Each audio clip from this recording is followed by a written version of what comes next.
Je suis Clotilde Dussoulier et vous écoutez l'épisode 161 de Change ma vie, bien sûr.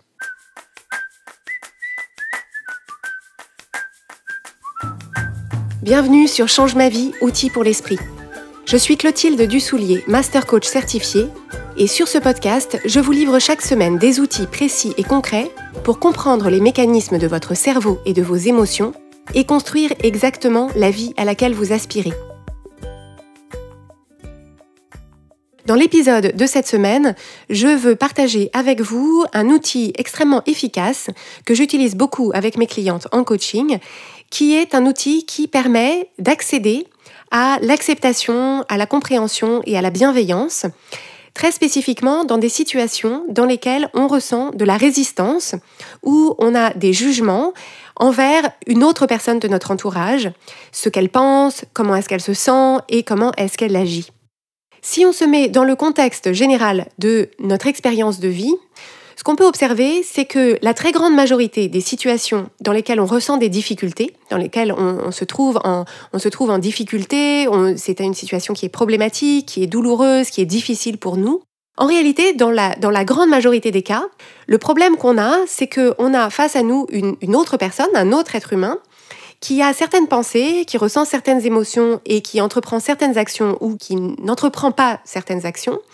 Et nous, on est en face et on a un jugement négatif de ce que cette personne pense, de comment est-ce qu'elle se sent, de comment est-ce qu'elle agit ou qu'elle n'agit pas. Et un de ces jugements négatifs, c'est une forme de résistance, c'est-à-dire on se dit, cette personne-là ne devrait pas penser comme ça, ne devrait pas se sentir comme ça, ne devrait pas agir comme ça.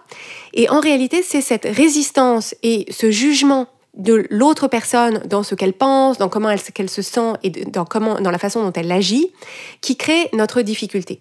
Donc, toutes les situations de vie dans lesquelles on ressent de la frustration, de la déception, de la désapprobation, de l'agacement, c'est toujours parce qu'on a en face de nous un autre être humain qui a son expérience de vie et qui a ses pensées, ses émotions et qui agit d'une certaine façon. Et nous, on est en face et on résiste à cet état de fait où on a des jugements sur ce que cette personne-là pense, comment est-ce qu'elle se sent et comment est-ce qu'elle agit. Donc vous pouvez réfléchir à la dernière situation de difficulté que vous avez rencontrée dans le cadre d'une relation et vous pouvez observer que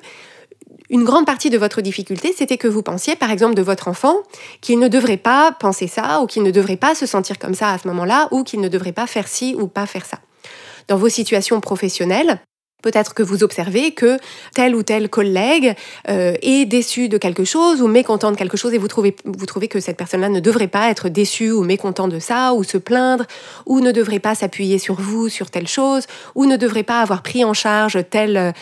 projet parce que c'était de votre responsabilité, ça tombait dans votre zone de compétence, etc.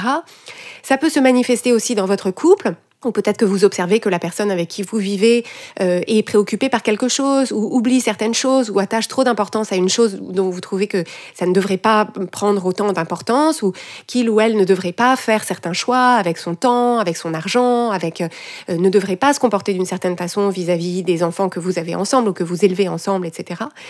Ça peut se manifester aussi dans votre cercle familial plus large, c'est-à-dire que peut-être que vous trouvez que vos parents ne devraient pas avoir certaines attentes envers vous ou que vos parents devraient remplir certaines des attentes que vous avez. Vous trouvez qu'ils devraient s'occuper plus de vos enfants ou être plus ouverts ou vous appeler plus souvent ou vous appeler moins souvent ou ne pas demander certaines choses, etc. Vous voyez que dans toutes ces géométries de situations qui nous posent un problème, en réalité, c'est systématiquement le même schéma où vous avez face à vous un être humain qui est libre, indépendant et qui a sa propre expérience, c'est-à-dire ses propres pensées, ses propres émotions et qui fait ses propres choix en termes d'action. Et vous trouvez que cette personne-là ne devrait pas, que c'est pas ça qu'elle devrait faire, que c'est pas ça qu'elle devrait penser, que c'est pas comme ça qu'elle devrait se sentir, ou en tout cas pas l'exprimer, ou en tout cas pas réagir de cette façon. Donc vous voyez que dans toutes ces situations-là, en fait, on est dans une situation de jugement de l'autre personne et de résistance à l'autre personne telle qu'elle est, là où elle en est et comment est-ce qu'elle choisit de réagir à telle ou telle situation. Alors, cette géométrie de situation, cette géométrie et la façon dont on les vit,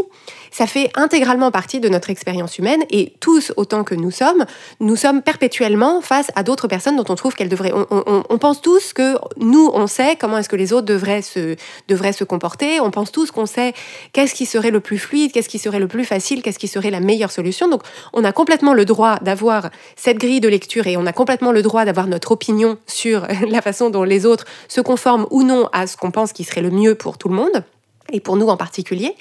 Donc on a complètement le droit de voir les choses comme ça, mais par contre, le problème, c'est que cette façon de voir les choses, c'est toujours une impasse, parce que la résistance et le jugement, c'est toujours comme si on conduisait notre véhicule et qu'on était au fond de l'impasse et que, en fait, on était le pied fermement appuyé sur l'accélérateur avec le moteur qui rugit. Donc le moteur qui rugit, c'est notre résistance et notre jugement. Et on essaye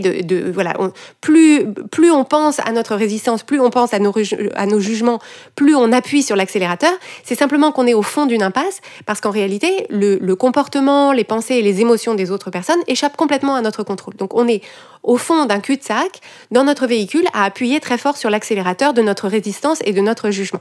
Donc ce qu'on sait quand on est en voiture, c'est que ça ne nous mène strictement nulle part, que en plus c'est pas très bon pour le moteur et que ça fait pas une très bonne expérience pour la personne qui conduit le véhicule. Donc on peut rester autant qu'on veut dans ce véhicule, en fond d'accélérateur au fond de l'impasse, on peut, mais ce dont on s'aperçoit, c'est que pour faire évoluer les situations et pour avoir une expérience de ces situations qui soit plus dans le mouvement, dans la résolution, dans la sérénité, dans l'apaisement, il va être nécessaire d'alléger notre résistance et d'alléger notre jugement, donc de lever un petit peu le pied de la pédale d'accélérateur et ensuite d'accepter de faire marche arrière jusqu'à l'intersection précédente pour pouvoir emprunter une autre voie que l'impasse du jugement et de la résistance dans laquelle on s'était engagé. Et donc, pour pouvoir lâcher un peu l'accélérateur de la résistance et du jugement et pour pouvoir faire marche arrière, on s'aperçoit que le passage obligé, c'est de trouver une certaine forme de compréhension, une certaine forme d'acceptation et une certaine forme de bienveillance vis-à-vis de l'autre personne envers qui on part avec de la résistance et du jugement. Donc concrètement, ce bien sûr, c'est le début de la phrase qu'on va essayer de s'approprier, le début de la pensée à laquelle on va essayer d'avoir accès, et si on n'y a pas accès, en tout cas, on va essayer de se frayer un chemin en direction de cette pensée. Donc cette phrase, elle se construit en disant « Bien sûr que cette personne se sent comme ça dans cette situation. Bien sûr que cette personne-là pense ça dans cette situation. Bien sûr que cette personne agit ou réagit comme ça dans cette situation. » Donc en fait, l'idée, c'est d'observer ce que cette personne a l'air de penser, d'observer ce que cette personne a l'air de ressentir et d'observer comment est-ce que cette personne choisit d'agir ou de réagir ou de ne pas agir ou de ne pas réagir et de le mettre à la suite de ce « bien sûr ». Si on prend l'exemple d'une situation qui concerne un enfant,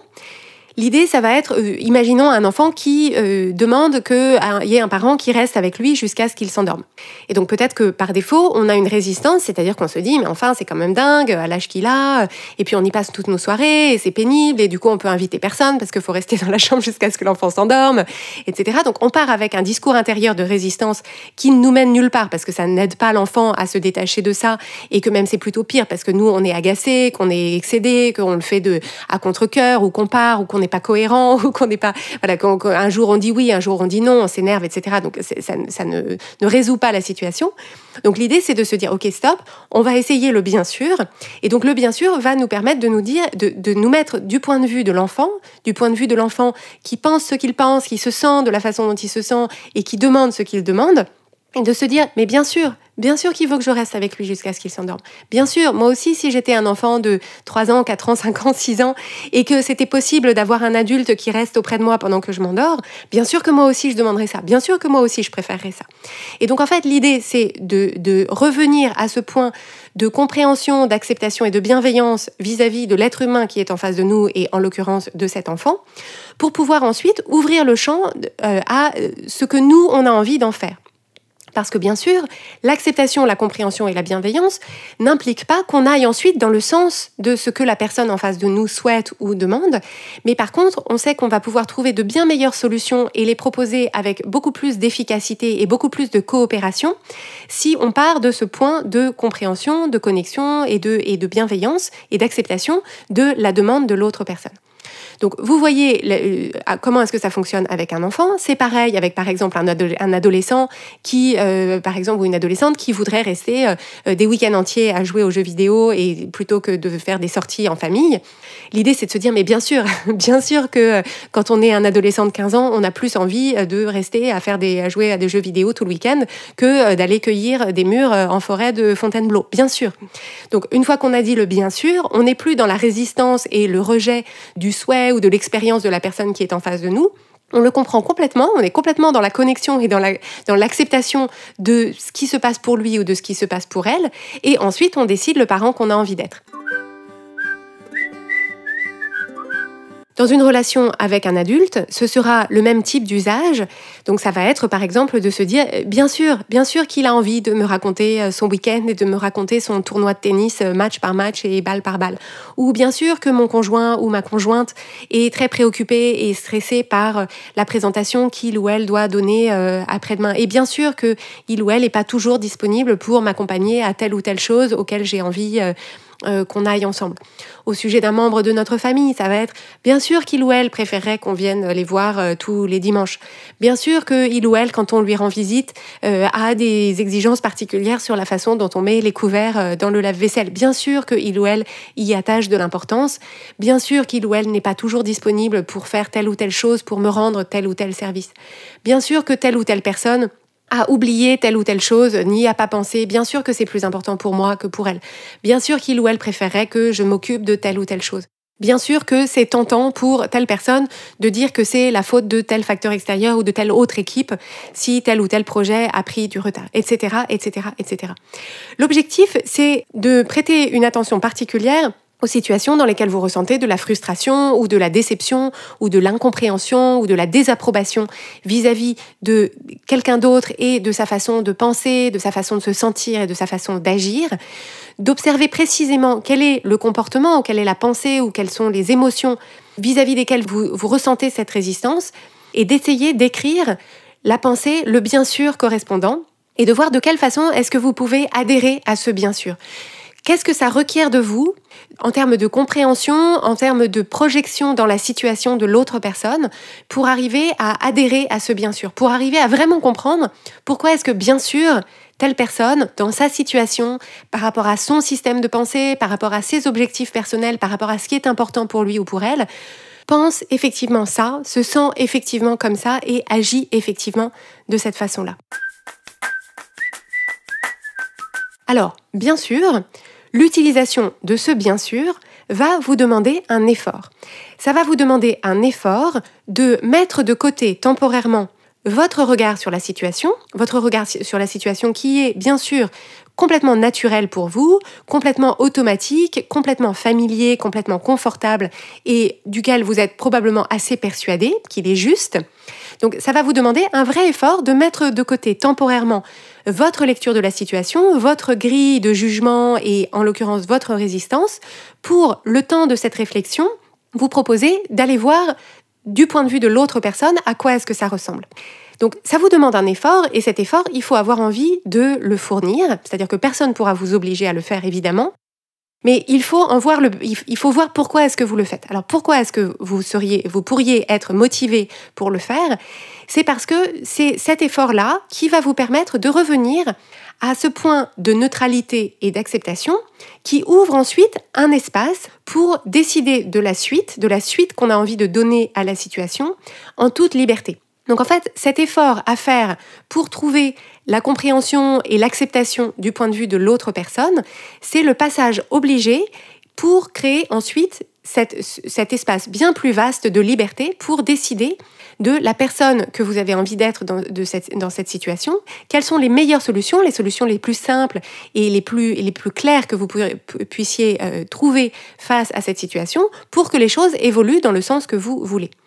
Donc en fait, ce dont on s'aperçoit, c'est que quand on n'est plus en train de se disputer avec la réalité, quand on n'est plus en train de regarder un état de fait en se disant « non, je ne suis pas d'accord, je ne veux pas que ce soit comme ça, je ne trouve pas que ce soit bien, je ne trouve pas que ce soit la bonne façon de faire les choses », quand on n'est plus investi dans cette dispute avec la réalité, en souhaitant que la réalité soit différente de ce qu'elle est,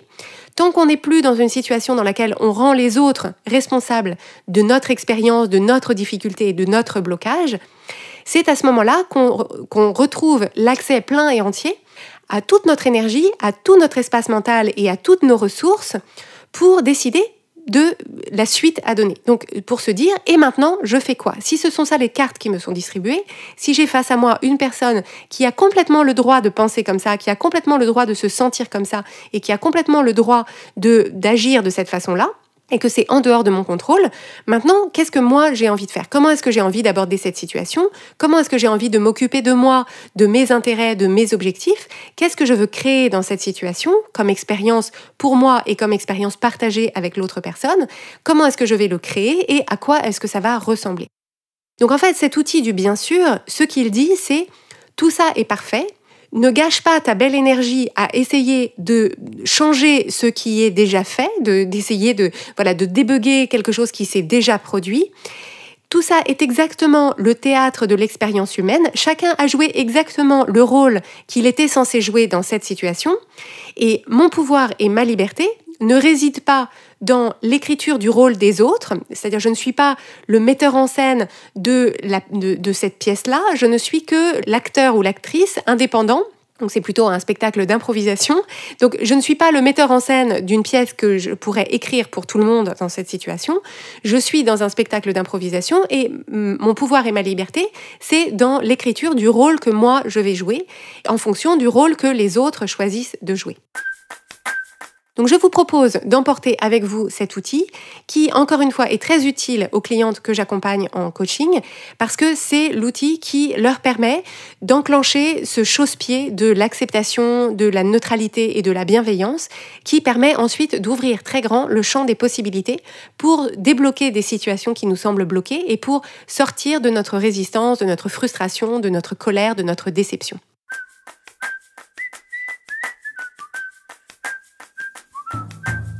Pour ne manquer aucun épisode de Change ma vie, abonnez-vous au podcast sur la plateforme de votre choix.